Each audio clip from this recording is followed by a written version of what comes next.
Kembali lagi berjumpa dengan channel Misteri Kincai. Kali ini kita akan membahas sejarah terjadinya Perang Kerinci dengan pasukan kolonial Belanda di Pulau Sumatera, khususnya di Sumatera bagian tengah akhir abad ke-19 Masehi. Terdapat beberapa wilayah yang belum dikuasai oleh kolonial Belanda, yaitu Kerinci, Serampa, Sungai Tenang, dan Batanghari.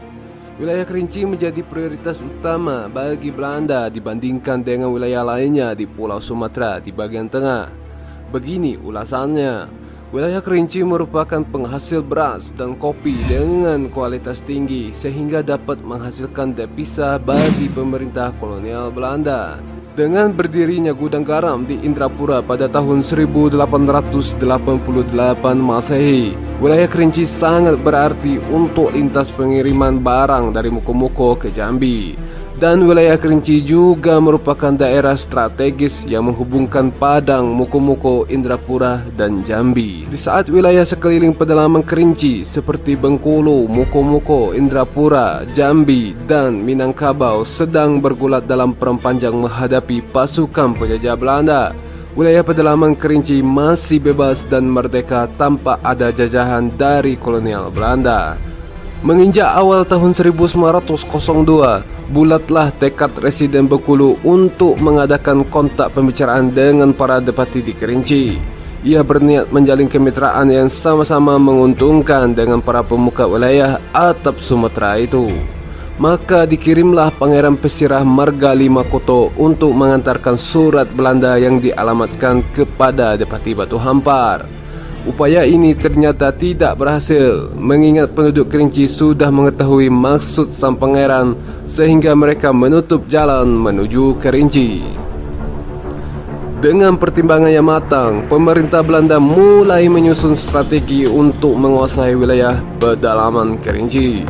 Hal ini diperkuat oleh surat dari Batavia pada tanggal 1 Februari 1902. Ia menyatakan pemerintah Belanda harus memikirkan cara untuk menaklukkan Kerinci, Serampa, Sungai Tenang, dan Batanghari. Belanda sangat khawatir dengan pergerakan dan perjuangan yang berideologi agama, yaitu orang-orang Islam yang tidak mau dijajah oleh orang kafir, apalagi pergerakan yang dipimpin oleh para ulama yang berpengaruh. Kemudian kontrolir Mukomuko mengutuskan Imam Mersah dan penghulu Somah untuk mengantar surat. Dengan melewati jalan tertentu, kedua utusan Belanda itu berhasil sampai ke Kerinci tanpa suatu arah melintang. Keduanya sampai di Kerinci melalui Rantau Telang. Setelah itu mereka berdua langsung menuju kediaman Adipati Telago. Setelah beramah-tamah, barulah mereka menyerahkan surat itu kepada Adipati Telago, yang tidak lama kemudian dibalas surat tersebut oleh tuan rumahnya. Adipati Telago dengan tegas menyatakan ketidaksetujuan orang Kerinci bersahabat dengan penjajah. Berikut isi suratnya yang berbunyi, "Tengku Indrapura memanggil kami Adipati Kerinci akan turun ke Indrapura, tetapi kami tidak akan ke Indrapura jikalau ada bicara, hendaklah naik ke atas. Kami bukan beraja ke Indrapura, hanya beraja ke Jambi kepada Pangeran Temenggung di Muara Masumai."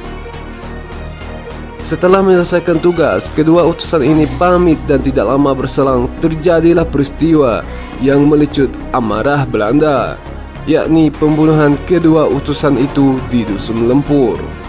Mengetahui utusannya meregang nyawa di Kerinci, kontrolir Mukomuko panik luar biasa. Segera ia mengadakan audiensi ke beberapa instansi kolonial terkait guna membahas kelanjutan peristiwa ini.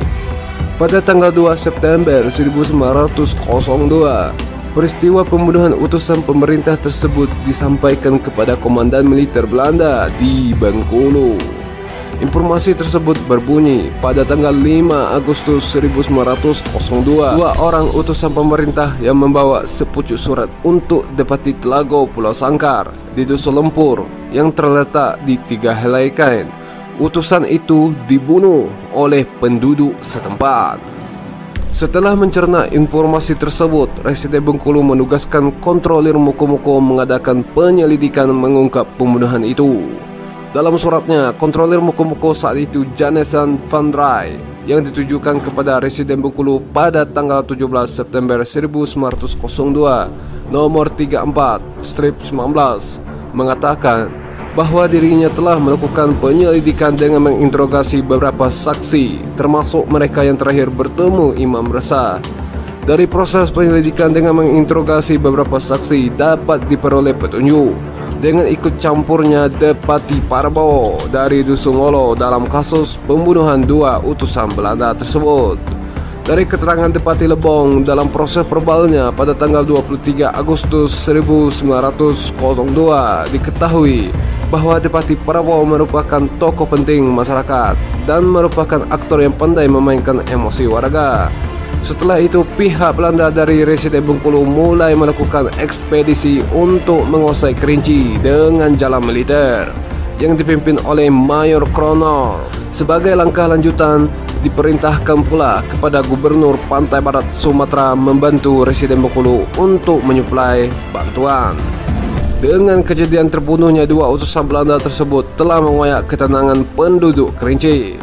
Pada mulanya suasana Kerinci yang damai perlahan menegangkan yang disebabkan pembunuhan 2 utusan Belanda itu.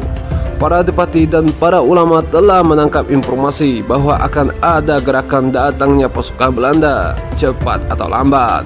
Untuk itu mereka mempersiapkan diri dengan melakukan serangkaian simulasi aksi perang, pemantapan silat, serta kemungkinan melakukan perang besar, yakni dengan menggerakkan potensi pemuda, hulu balang dan penduduk dalam rangka menghadapi pasukan Belanda.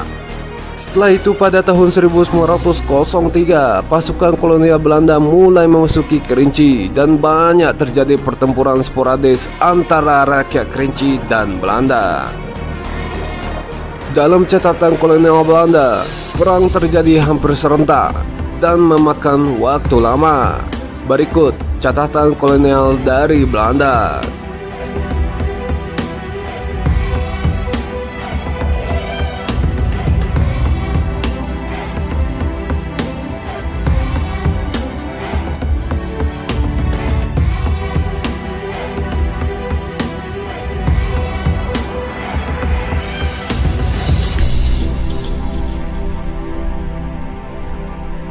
Itulah sejarah terjadinya perang Kerinci dengan pasukan kolonial Belanda. Semoga bermanfaat. Salam dari Misteri Kincai.